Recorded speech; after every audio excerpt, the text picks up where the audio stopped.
en el colegio conocí a una chica, una mejor amiga, pues que fue como que la que se fue acercando a mí, porque claro, mi apariencia era más como de niño. Y después ya, como que lo último que ya recuerdo que fue antes de conocer al Señor, 7 años de una relación, 7, 8 años con una chica. Y un papá más bien como ausente, ¿cierto? Entonces, yo desde pequeño fui un niño que necesité mucha, pues, como afirmación masculina, pero entonces no la había. Recuerdo que desde chiquito eso salía, pues, ¿sí me entiendes? Como el hecho de no querer como lo que implica ser hombre. Este es el lugar donde lo sobrenatural es natural, esto es real. Espíritu de Dios, te mueves hoy aquí, es tan real, es sobrenatural.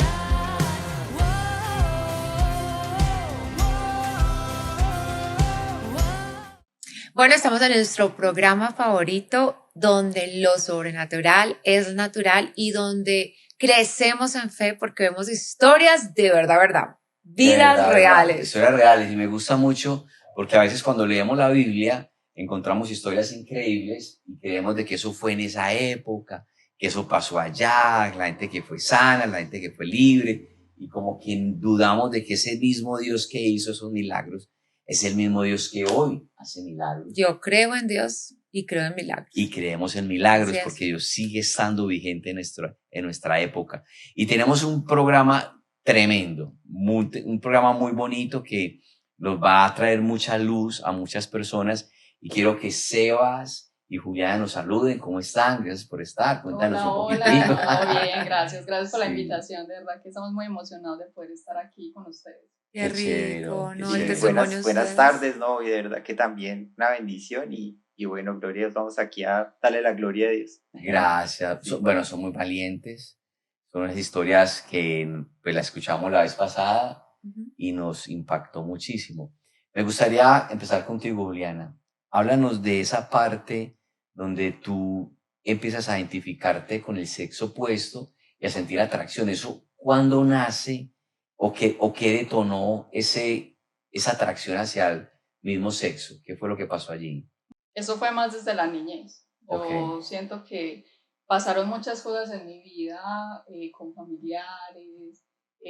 Digamos que mi mamá quedó sola porque cuando yo nací a los 3 meses mataron a mi papá. Entonces mi mamá ya tenía a mi hermana mayor y pues ella sola con todo. Yo prácticamente crecí con mi abuela. Entonces me enviaron para una finca, estuve pues allí y allí sucedieron muchas cosas con personas que trabajaban allí.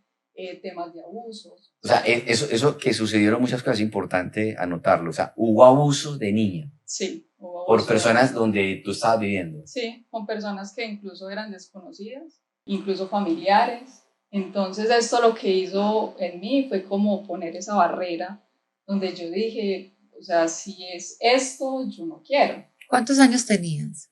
Que yo recuerde, pastora, como 7 años. Muy pequeño. Muy pequeño. Y entonces yo ahí empecé como a optar como por cosas que me gustaban de los niños. Por ejemplo, me gustaba montar a caballo a pelo, me gustaba ir a coger café, me gustaba todo lo que hacían ellos, ¿cierto?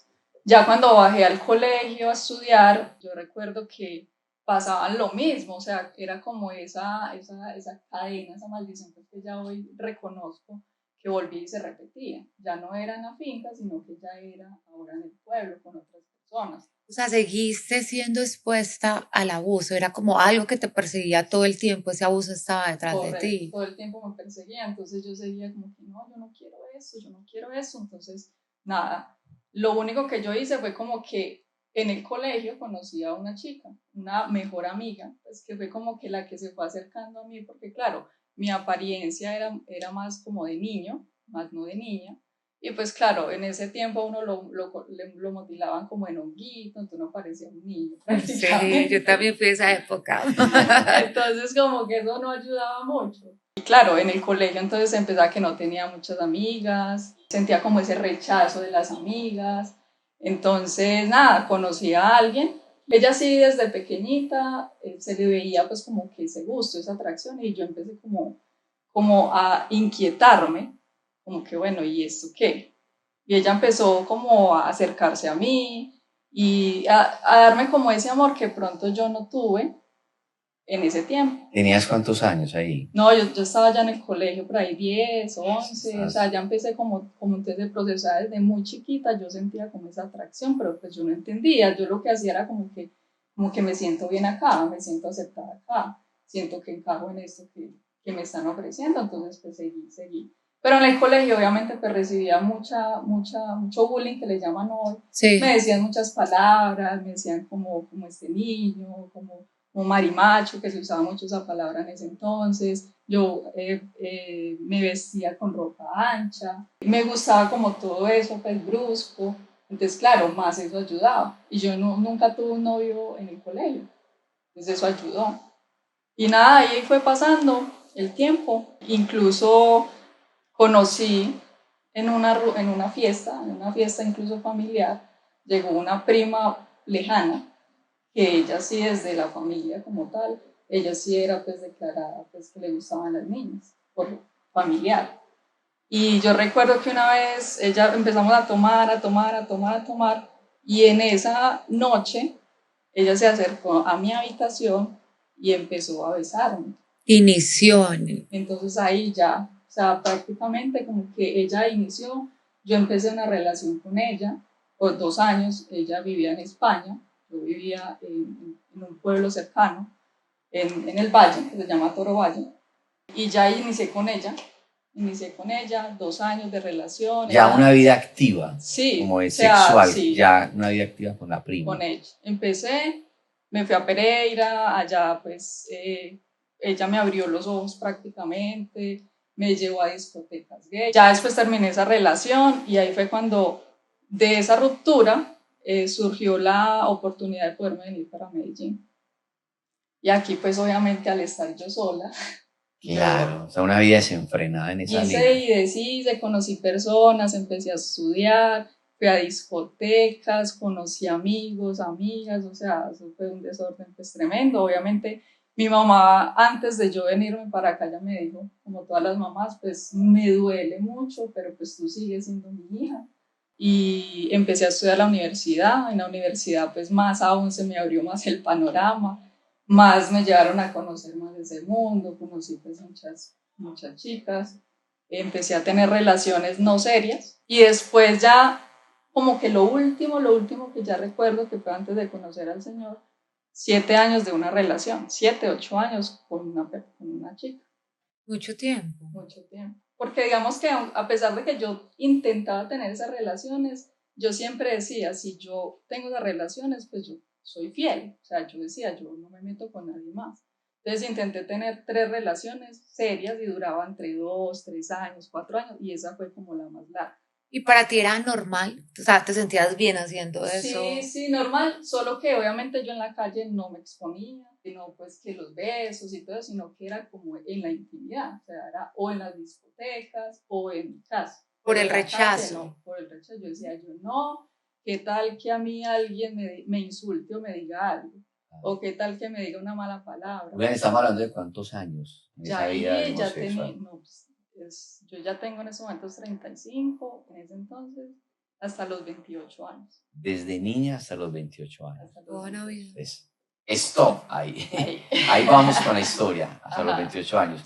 Sebas, ¿cómo fue esa vida tuya en esa batalla también con la identidad Sí, sexual? bueno, en mi caso, pues no recuerdo de que haya habido como una especie como de abuso, que yo recuerde, o que me violaron o algo así, pero sí es más que todo como el contexto familiar. O sea, Sí. yo crecí pues como en una familia, pues, o sea, afortunadamente pues en esa época mis papás estaban unidos, pero era una mamá dominante y un papá más bien como ausente, ¿cierto? Entonces, yo desde pequeño fui un niño que necesité mucha, pues, como afirmación masculina, pero entonces no la había de pronto de parte de mi papá.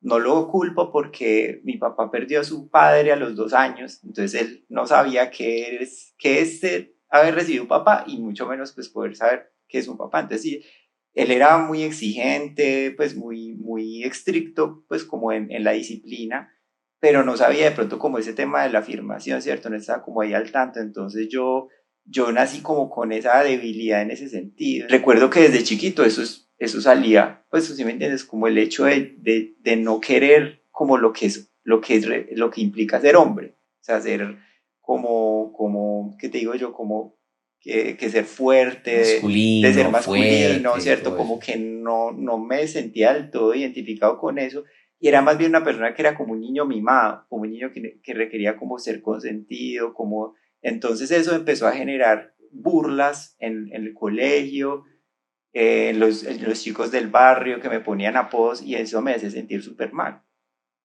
Sin embargo, yo tenía ese deseo como pues como de tener como un hombre, o de recibir un cariño masculino, y entonces como a un lado como de lascivia, o sea, de morbosidad. Entonces como que al principio para mí eso me parecía normal. Entonces una vez como que mi hermana dijo, ay, tan lindo ese, pues porque yo tengo dos hermanas, entonces dijo, ay, tan lindo ese muchacho, pues como una estrella o de televisión o algo así. Yo, ay, sí, también. Entonces mi papá dijo como que no, eso no es así, ¿cierto? Entonces como que yo empecé a identificar de que eso no está bien, ¿cierto? Pero yo seguí avanzando secretamente con la pornografía, no tanto con la pornografía, sino como con la lascivia. O sea, el hecho Sí. de ver a alguien, a un hombre, pues como en paños menores, ya era suficiente como para Te activaba ya me activaba un deseo, un ¿cierto? deseo. Mira, antes de, me parece muy importante lo que estás diciendo, Seba, Sí.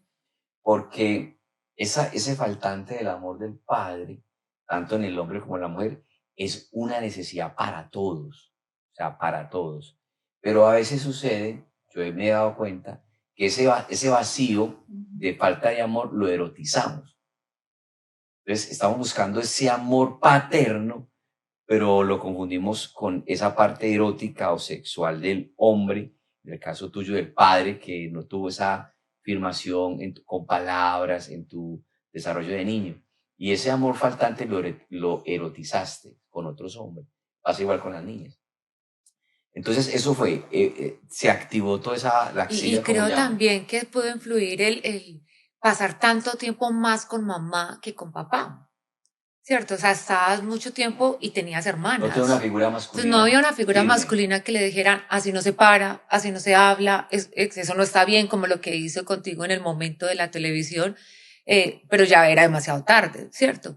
Pero no tenías esa figura masculina y creo que fue muchos componentes ahí Claro, claro, claro. que afectaron. Entonces, inició tu vida sexual así. No, ¿Cómo era fue? solo un tema Ok, como de masturbación, o sí. sea, como de pornografía. Era muy extraño porque yo nunca, o sea, yo sabía que eso estaba mal y me daba vergüenza. Entonces yo incluso no era capaz de ver pornografía. En esa época el tema del LGTBI y todo eso, eso no era tan así, tan dinamizado como lo vemos ahora, sino que era más bien como en lo secreto. Pero aún así en lo secreto yo no buscaba pornografía gay, sino pornografía heterosexual, pero yo sentía más atracción hacia ver algo del hombre que de la De la mujer, mujer. ¿cierto? Entonces, así pasó con los apodos. Entonces eso siempre me generaba a mí problemas de socializar con los hombres, porque sentía burlas de parte de ellos, o si alguno llegaba de pronto a brindarme una amistad, era una amistad que yo me aferraba, o sea, como que me aferraba a esa amistad, pero ya después pasaba el tiempo y yo con esa amistad ya sentía una atracción sexual. Entonces yo eso me confundía y me sentía mal, entonces yo cortaba, o sea, cortaba con esa persona, o no. Entonces yo siempre fui una persona que no entendía qué era lo que me estaba pasando, o sea, no entendía, o sea, como que yo decía, yo, ¿por qué nací así? O sea, yo no quiero vivir, o sea, esa era como mi conclusión.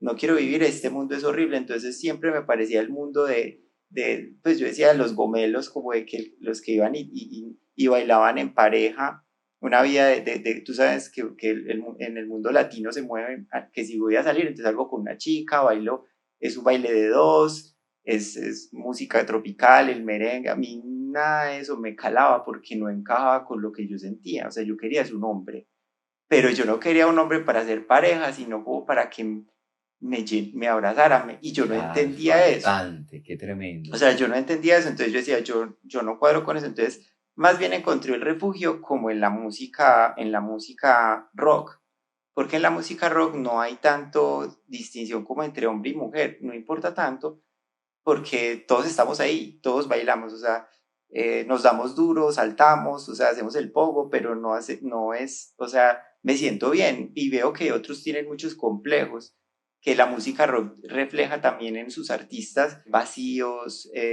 rebeldías, o sea, dolor en el corazón. Entonces, como dice el proverbio, que cantarle al alma herida es como echarle limón a la llaga, ¿cierto? Entonces uno era como tratando de desahogar qué es esta ausencia que hay en mí. Sin embargo, el tiempo pasa y uno ya no lo puede como controlar, ¿cierto? Mis papás empezaron como a detectar que yo era retraído, que mi papá a veces veía dibujos de mí mismo y yo me dibujaba a mí mismo, pero no eran unos dibujos pues muy feos, o sea, como Muy oscuros. una expresión muy triste entonces mi papá se preocupaba, pero él no sabía qué era lo que pasaba y yo no le iba a contar. Hasta que una vez pasó una situación donde mi papá se puso bravo por algo y como que no pudo contener y como fue muy fuerte con la reprensión. Y mi mamá ya luego se acercó y me dijo, ¿qué te pasa, hijo? Llorando. Entonces yo le confesé, no, mami, yo tengo este problema. Entonces empezamos con un tratamiento psicológico que fue bastante tedioso porque como mi mamá era ¿cómo se le dice eso? Como del magisterio, a veces cambiaban mucho de EPS. Entonces era cambiar de psicólogo, cambiar de procesos que llevaban 2 años, volver a empezar. Entonces siempre era muy tedioso hasta que finalmente estuve con una psicóloga que finalmente ella me dijo, ¿tú qué quieres? ¿Quieres ser homosexual? ¿Quieres ser heterosexual? Y yo le dije, no, yo quiero salir de esto, no sé cómo, pero ayúdame.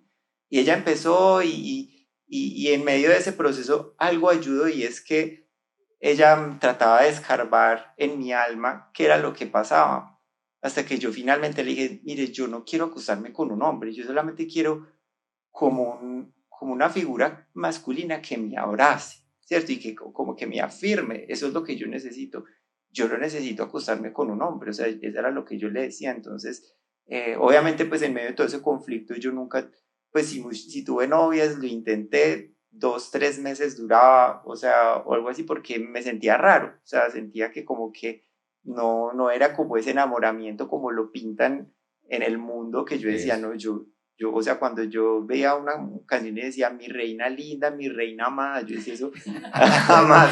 No te cuadraba esa canción. Jamás se me atravesaría por mi mente decirle eso a una mujer, o sea, como que este mundo es loco, ¿cierto? Entonces, el tratamiento psicológico siguió, pero durante ese tiempo llegaron pues como unos vecinos a compartirnos del evangelio, ¿cierto? Entonces, mientras que yo seguía ese proceso, ella vio que llegó como un estancamiento, ¿cierto? Como que no había como un avance y yo todavía sentía los mismos deseos. Yo quería cambiar ya, o sea, yo decía, yo no aguanto más esto porque no quiero vivir así. Si la vida es así, la vida no tiene sentido para mí, ¿cierto? Yes. Entonces ella me mandó como a medicina alternativa.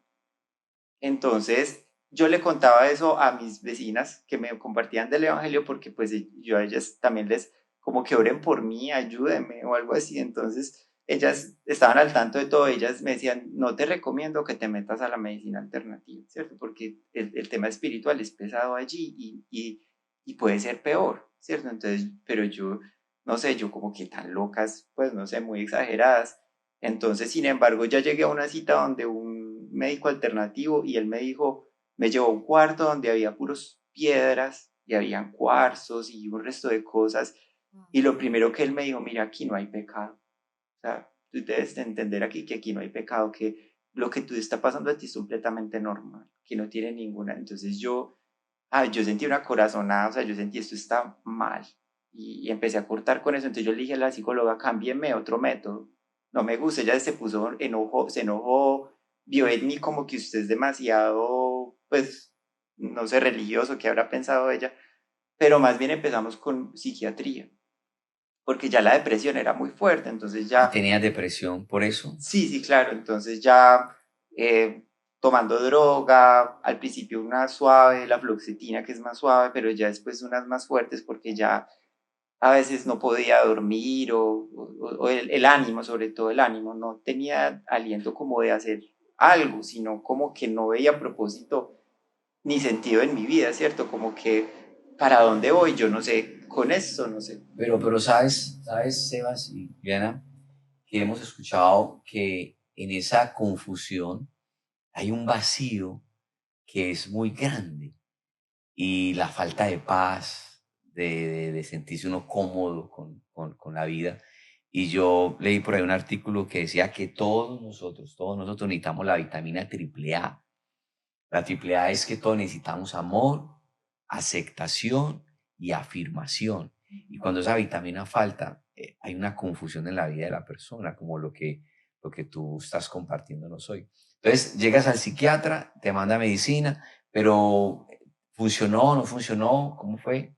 Pues yo en ese momento ya me empecé a sentir como bien, o sea, era como algo, pero era como con mucho esfuerzo, ¿sí me entiendes? Algo así como que yo tenía que trabajar mucho en mi mente para tratar de tener pensamientos positivos, como pensar positivamente, relajaciones, mucho ejercicio, Tratar como control como un propio. control propio. O sea, Pero como, tú no tenías una vida activa sexual, homosexual. no, Era una batalla que había en tu mente que estaba luchando eso desde niño. exacto, o sea, yo trataba incluso y experimentemos con una mujer a ver si esto se me quita, pero no sé, nunca se daba la situación, o sea, nunca. Y con un hombre a mí me parecía horrible, o sea, yo decía, yo no soy capaz de hacer eso, ¿cierto? Y pasaban situaciones, o sea, recuerdo una en ese momento de que yo estaba en clase de guitarra y conocí a un compañero que venía de otra ciudad, yo soy de Manizales, y él me invitó a que ven, practiquemos junto en la casa, ¿cierto? Entonces, cuando yo llegué a la casa de él, estaba solo en boxer, o sea, estaba así. Entonces yo me azaré mucho y yo dije, ¿por qué hace eso? O sea, ¿y por qué lo hace conmigo? Entonces, en vez de eso, eso me generaba dolor, ¿cierto? Aunque él nunca intentó como pasarse, pero a mí me parecía eso lo más absurdo del mundo, ¿cierto? No cuestiono sus intenciones, pero sí me parecía raro. Entonces yo decía, ¿pero por qué hacen eso conmigo? ¿Por qué me pasan esas cosas? Estoy en una buceta y un viejito está ahí al lado, me manda la pierna, me toca. O sea, como que me pasaban esas situaciones y yo decía, ¿pero por qué me hacen eso a mí? O Claro, sea, claro. tengo algo raro que, o sea, como que entonces esas cosas empiezan a traer mucha confusión, ¿cierto? Yo finalmente empecé a conocer unos amigos en ese mundo del rock y ellos fueron como mi familia en esa época, porque cada uno con sus cuentos y sus cosas, pues era mi parche con el que yo como que me desahogaba, me aceptaban como soy, ¿cierto? Aunque yo nunca en ellos les dije que que yo tenía esa Que lucha. tenías esa Yo batalla. eso lo manejaba muy underground, o sea, nadie sabía de lo que yo estaba pasando. Y yo quería vivir en un mundo heterosexual, pero era una utopía, ellos conseguían novias y todo, y yo nada. Pero ellos eran unos amigos y yo con ellos, pero no podía de pronto, a veces para mí era complicado porque como eran me daban afecto, amor, yo ya malinterpretaba eso y empezaba a sentir deseo sexual hacia ellos. Bueno, Sebas, qué tremenda batalla estabas librando en tu interior, pero cuéntanos un poquitico, ¿cómo trataste tú de salir de ahí? ¿Buscaste maneras o qué hiciste? Sí, yo realmente, debido a todo lo que me ocurría, pues o me ocurrió desde pequeña, yo empecé acá en Medellín, empecé a trabajar y demás, a mí me costaba demasiado interactuar con las demás personas. O sea, me costaba mirar a los ojos a las personas o hablar con una chica incluso me costaba demasiado. O sea, yo me ponía roja, o sea, me daba mucha pena. Y era porque yo como que me sentía muy sola y era como que mucha pena, como que no, todo lo que yo digo no sirve, como que lo que yo digo no es importante. Entonces, en el trabajo me dieron la oportunidad de ascender a un puesto, la entrevista fue desastrosa, pero no sé si fue bueno o malo, la psicóloga de ahí de la compañía me recomendó que hiciera como esas terapias de la neurolingüística, no sé qué, me recomendó una persona y pues obviamente yo fui y que descubrí que pues esta persona era un brujo porque trabajaba. En un lado tenía un salón donde daba clases de reprogramación neurolingüística, hacían encuentros cada mes, entonces hacían el mapa de tu vida, o sea, un montón de cosas para que uno pudiera salir, digamos, como de esa situación y pudiera como tener más seguridad de mí mismo. Pero al otro lado, en el mismo lugar, tenía todo el tema de santerías, las velas, y una, no sé una qué, una brujería brujería disfrazada. Sí. Y pues obviamente, como yo decía, yo no o sea, yo no veo avance con lo que estoy estudiando. Entonces él me ofrecía otro servicio, ¿no? Pues entonces ven, hagamos esto. Entonces que con la piedrita esta negra que le ponen en el cuerpo a uno, que los chakras, que no sé qué, o sea, yo me expuse completamente a todo eso. Toda esa parte espiritual mala. Cuando íbamos a esos supuestos encuentros que eran en una finca fuera de Medellín, era demasiado extraño porque todas las chicas que estábamos allá dormíamos en habitaciones mientras él dormía afuera. O sea, él era tan extraño, como que él nos pedía cosas, como que en esos ejercicios que hacíamos él nos pedía cosas personales. Pero era como en el afán tuyo de buscar. Sí, era en el afán de poder buscar salir de eso. Sí, sí. Más no salir de lo que yo sentía, sino de salir entonces, de mi timidez. De timidez y como desarrollarte como persona. Pero entonces, Juliana, ¿en qué momento ocurre como ese encuentro con Dios y qué pasa? O sea, ¿cómo fue ese momento ahí, de ese cambio tan fuerte en tu vida cuando llevas una vida de homosexualismo de tantos años, sí, una pareja de 7 años? ¿Cómo fue ese momento? Pues realmente, yo siempre cuando cuento esa historia, yo digo, yo en búsqueda de todo eso, yo me metí en clases en Confama de baile. Entonces yo me metí que en bachata, que en porro, que no sé. El último fue porro. ¿Y quién baila porro? Todos los señores y las señoras. Sí, yo era la única joven allí. Pero pues yo me gozaba, o sea, yo me gozaba y habían sino puras señoras. Entonces yo hacía los dos papeles, aprendía los pasos de las mujeres, de los hombres. Y cada que salíamos de la clase los sábados, había una señora que venía acá a SOS. Entonces es que no, vamos, tomémonos un cafecito. Entonces ella empezaba a hablar, que lo que el señor había hecho en su vida, y contó que su hija había salido del homosexualismo. Entonces yo paré oreja. Sí. Yo como que, ¿cómo así? O sea, yo internamente yo decía, ¿cómo así que salió? O sea, uno cómo sale de ahí. Pues no creo. Pero sin embargo, yo seguía escuchando y cada 8 días lo mismo, hasta que ya hubo un momento donde ella me invitó, muchas veces me invitó a venir acá a la casa y yo no siempre le sacaba una excusa, no, soy muy ocupada, no, tengo el trabajo, no sé qué, hasta que hubo un momento que la verdad yo no me sé explicar y yo sé que fue Dios. Yo estaba saliendo de mi trabajo, ya venía para la casa y yo sentí en mi corazón un vacío tan grande que yo no sabía por qué. Y porque que nunca yo estaba antes bien, había pasado. Yo estaba bien, tenía buen trabajo, tenía mi relación bien. Con mi familia, digamos que era una familia muy disfuncional porque cada quien por su lado, yo tenía el control de mi vida, entonces ya todo estaba bien. Pero yo me sentí como con ese vacío tan grande que yo a la primera persona con la que pensé, a ella. Entonces yo la llamé. No sé si era miércoles o jueves. Yo la llamé, Anita, vení, ¿dónde es que tú vas? Decime ese lugar, yo no sé por qué, pero necesito ir allá. Ella me dijo, ay, pero es que yo no voy a ir hoy. Yo, no importa, yo voy sola. Ella me dio la dirección, no sé qué, yo me fui para mi casa y pasó ahí algo sobrenatural. Yo llegué a mi casa, yo vivía en un primer piso con antejardín, yo parqué mi moto ahí, dejé mi maleta, no sé qué, me organicé y me vine. Cuando yo llegué en la otra bodega, cuando yo llegué y parqué mi moto, había mucha insistencia en mi celular, era mi hermana. Juliana, ¿usted dónde está? ¿Dónde está? ¿Por qué? ¿Qué pasa? Estoy por acá haciendo una vuelta. Es que ven, es que aquí, fuera de la casa, hay un reguero de gasolina. O sea, se te salió la gasolina de la moto. ¿Cómo así? Mi moto estaba sin gasolina. Cuando yo la destapé, estaba sin gasolina. O sea, llegaste a la iglesia sin gasolina. Increíble. Eso fue como que, no, estoy por acá haciendo una vuelta. Hágale tranquila que ahorita miro. Y no, cuando yo entré a la iglesia, o sea, desde el primer momento, desde la primera alabanza, la palabra de conocimiento, el día de esa palabra fue todo lo que yo necesitaba de la restauración familiar. De hecho, fui muy osada porque me senté al frente, o sea, dos puestos atrás, me senté ahí y yo me sentía súper extraña porque yo, ¿dónde me metí? ¿Qué es todo eso? ¿Por qué la gente se cae? O sea, yo me asusté. Claro. Pero yo me sentía bien, o sea, yo quería estar ahí. Y un momento en la palabra de conocimiento que los pastores que están en ese momento, que no estaban ustedes, dijeron algo sobre como la restauración familiar, sí, algo así como la restauración familiar. Algo me decía, salga al frente. Yo, ¿cómo voy a salir al frente? Por Dios, primera vez.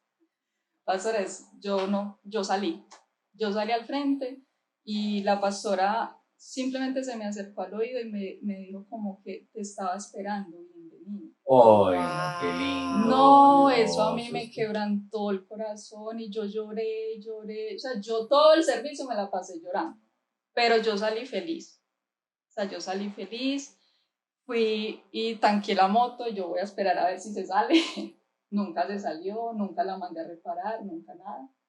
Ahí comenzó como ese enamoramiento con el Señor. Sí, ahí empezó. Ahí empezó. ¿Y ahí contigo empecé. cómo fue, Sebas, ese momento clic que comenzaste como a conocer a Dios? Bueno, ya estás en ese momento que con la psiquiatría, las pastillas, todo eso. Yo creo que hubo un punto de inflexión y es que con esa vida que yo tenía con mis amigos, o sea, yo en ese momento manejaba una religión, pues como en la religión tradicional de esta nación, donde uno iba y como que salía con los amigos, tomaba, llegaba uno medio alcoholizado y por la noche uno decía, igual leer el Nuevo Testamento. Entonces uno empezaba a leer como que algo así como que los borrachos no eran ganar el reino de los cielos. Y, ay, no. Esa parte como que la odiaba, entonces. Y ellos tenían el plan de ir al Carnaval del Diablo. Entonces nosotros queríamos ir, pues nunca lo vi como algo fuerte espiritualmente, era como un tema de disfrutar, de fiesta, de celebrar.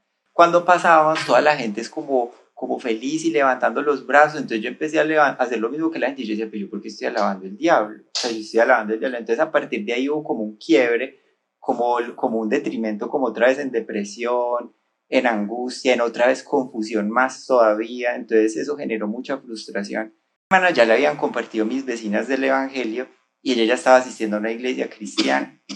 Entonces ella veía como yo estaba en depresión, entonces yo fui y cuando yo fui yo empecé a experimentar ya el amor del Señor en la alabanza y ahí empezó como ese proceso como de sanidad interior. De sanidad. Hubo un punto también muy lindo y es que fui a un encuentro en Manizales y el Señor me dijo como, cuéntales todo lo que tú eres. Desnudar tu corazón ahí. Y eso para mí fue, yo dije, Señor, lo hago por ti porque has derramado mucho amor sobre mi vida. Entonces yo salí al frente y conté todo eso y me dio mucha vergüenza contarlo, pero en ese momento yo sentí que 1,000 pesos se me rompió y cuando yo me senté aquí viendo los bautizos yo sentía tanto rechazo, o sea, porque me daba mucha vergüenza de que todo el mundo supiera lo que me pasaba. Cuando yo sentí que el Señor bajó con su presencia así y me abrazó y yo sentía como ese amor de padre que siempre había necesitado. Y gracias, Sebas, por compartirnos eso, porque justamente lo que el diablo quiere, no, que nos avergoncemos, pero cuando lo sacamos a la luz, el enemigo trae libertad. Pierde poder. Amor, cuenta el boom de esta pareja. Cuéntame. Bueno, lo más sorprendente de todo esto es que ustedes se encuentran en el camino. Cuéntenos eso un poco. Wow. ¿Cómo dos mundos pasando? Yo espoleo, se encuentran en el camino y se casan. Padre Santo, ¿cómo fue eso? No, pues eso, al diseño de Dios. Eso fue un proceso de 7 años.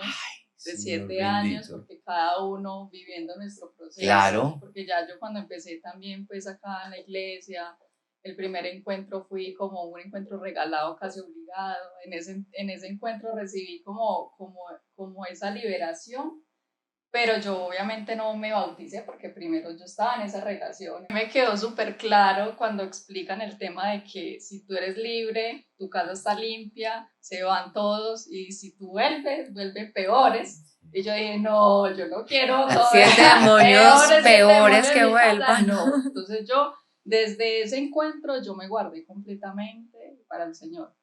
Obviamente empecé pues con toda mi batalla. Y en medio de ese año, porque yo, claro, estaba en la iglesia, pero también seguía con mi relación 1 año, y el Espíritu Santo me llevó a que yo descubriera que esa persona estaba siéndome infiel. Yo no sabía, porque yo decía, todo estaba perfecto, pero todo el Señor lo orquestó tan bien que yo me di cuenta. Y yo de ahí tomé la decisión y yo no más, termino la relación y me metí me metí con Ahí el sí Señor. ya, con Ahí sí toda. como que tenía un pie acá y otro pie acá. Y Dios a través de ti, pastora, pues me dio esa palabra de que pues, yo me iba a casar y que ese matrimonio iba a traer 2 hijos. Wow, y yo como que, yo dije sin saber, amén. Pero usted decía, eso es una locura. Claro, Pues claro. yo no Sí. siento nada, yo veía a los hombres y yo siempre que tenía esa batalla, siempre pasaba algo, aparecía una líder, la palabra de ese día, Dios me hablaba, la alabanza de ese día. Te Entonces Dios fortalecía, nunca me te dejaba como fortalecía. retroceder. Y 3 años me dijiste ahora que duró esa batalla en tu mente, en descontaminarte, porque esa es otra. Sí. Porque hay un proceso que es espiritual, que es la liberación, pero hay otro proceso que nos corresponde a La nosotros, renovación que de es nuestra renovar la mente, cambiar el círculo de amigos, Claro, cuidar redes nuestras redes sociales, la música, la música, todo, Yo todo hice eso. todo eso en lo natural, hice todo lo espiritual, pero claro, o sea, uno tiene que tomar la decisión de poderse alejar de todo lo que lo lleva a ese mundo, porque si no, entonces Si tú no, no no va a eres salir de capaz. allí. Cuando Y yo- hay ese clic, como que tú dices, esto se fue de mí, ya no siento atracción por las mujeres. Después de que yo terminé esa relación, por ahí al 4.º año, o sea, no siento nada Casi por como ella, en la pero mitad. como que, ay, Ni Dios Ni mío, hombre ni ay, mujer. Total, yo no Sí. sentía nada, entonces nada, me enfoqué en servir, Dios me regaló Sí. nuevas amistades, me enfoqué en conocerlo, empecé el proceso de liderazgo entonces que el ADN, entonces me fui fortaleciendo, me fui pegando de las personas, de los líderes que me ayudaban, fui a encuentro, fui a reencuentro, o sea, empecé a hacer ese proceso de descontaminar mi mente, pero lo más importante, nunca quité la mirada de Jesús. Súper, O sea, nunca, súper nunca, porque fundamentales. yo en mis oraciones le decía, Señor, por favor, cuando están esos momentos de frustración y de que yo no era capaz y que me dolía, yo le decía, Señor, no sueltes mi mano. Dice la palabra que separados de él nada somos. No, podemos O sea, hacer esa es la batalla tuya. La mía fue de pronto el temor en mi vida, la pornografía con la que luché de joven, y la de otros es otras, pero con él de la mano podemos vencer. Yo quiero hacerle una pregunta como para ir finalizando, chicos. ¿Notan un cambio en lo que es tener relaciones sexuales con con pareja del mismo sexo a tener relaciones sexuales dentro del matrimonio?